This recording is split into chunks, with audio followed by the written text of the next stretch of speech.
Day 25. Echoes.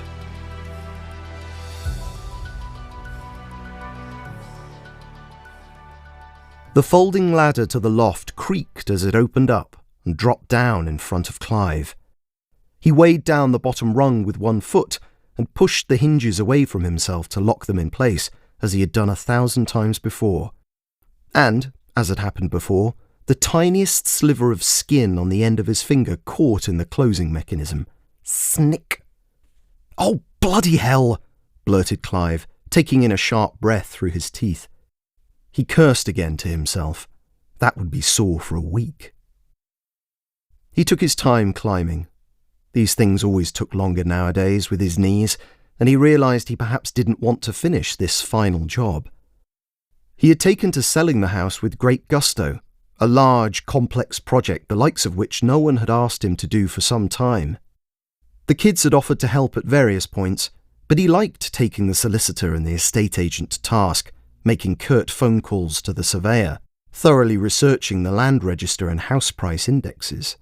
He'd been feeling quite competent recently, powerful even, and the whole thing had gone as he had willed it. But now it was time to clear out. Everything that could be sold or gifted was gone, save for the camping bed he'd been using in the living room and what was left up here. He'd put it off for long enough. He was surprised at first to find things close to the hatch that might still be of use to someone: a dehumidifier, a small chest of drawers, some beach toys. As he went deeper, things became more personal. A plastic bag, almost rotten away, full of battered toy trains that his son had been in love with years ago. Binders bursting with essays and coursework in his daughter's immaculate small handwriting. Time had compressed since then. He reached a metal trunk at the very back, tucked in where the roof sloped down into a corner. He stood awkwardly, neck craned sideways against the roof strut, feet straddling a strip of fiberglass insulation, looking at the dented box with its chipped black paint. He pulled up a wicker picnic basket packed with books and tested his weight on it before sitting in front of the trunk. There was a little key on his keyring that opened the flimsy padlock. He had carried that key with him more or less for his entire life. Once, his daughter had been playing with his keys and asked him what it opened. He had lied or made a joke about it, but it was a constant, tiny reminder that was always with him. If he ever stopped to pay any attention to it, it had felt heavier than all the other keys combined. He clicked the lock open and folded across the latch. He took a breath and lifted the lid, which gave a low moan. He was surprised how recognisable the contents looked. No one had looked in there for over 40 years.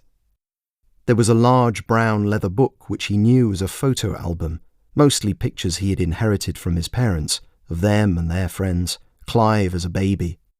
Next to it was a small pewter mug. In elaborate script were engraved the words, "For little Clive, on your christening day, 6th of June 1949. But his eyes were drawn to a cloth carnation sitting inside it, still standing proud on its wire stem, though its once bright red colour had all but faded away. His heart pounded. Clive had met his wife Sue at university, but she had been Susie for him from the very start. She was the most sensible girl he had ever met, and the way she knew what she wanted had always made him feel safe.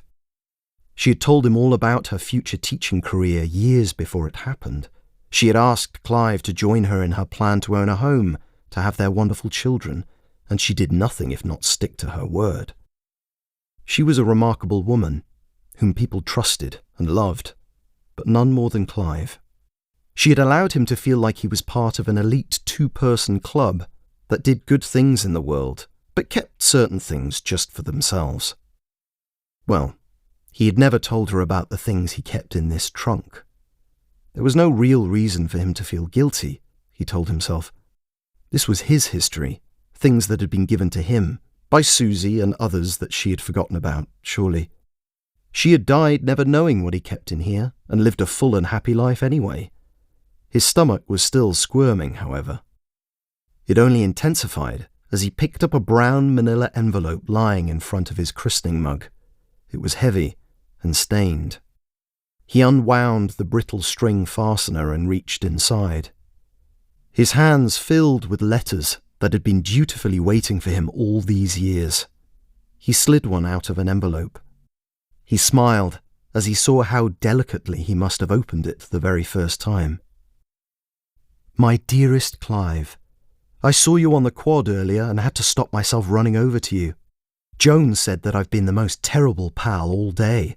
I'm not listening to her, apparently, and it's only because I can't stop thinking about you. So I thought I'd write you a note. Lectures are bumbling along as normal and I can't wait for the summer. I'm almost certain what you'll say, but don't you think we might be able to meet? My parents are more than likely to go off to Bournemouth again this year, and I made such a stink last time that I think they might just leave me behind. I'm terrible, but the house would be empty for at least a week. Do you think you could get away? Maybe say you're off on a fishing trip with some of the boys from your dorm? I know you said we mustn't talk about it, but just writing the words "your dorm" gives me such a thrill. I lie awake at night thinking about your hands on my back, your breath in my ear. I can barely breathe thinking about it. I keep daydreaming about you taking me away.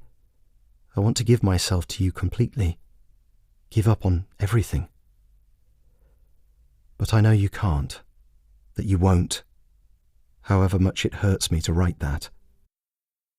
I know you could never do that, however much I want you to. Susie truly is the luckiest girl in the world. With love, Millie. His throat rose as he saw the ghosts of teardrops on the paper, still visible after all these years, either his or hers. It didn't really matter. His longing almost made him angry, stubbornly refusing to ease even after all these years. The guilt still as sharp, the blood from his finger seeping through from the back of the letter.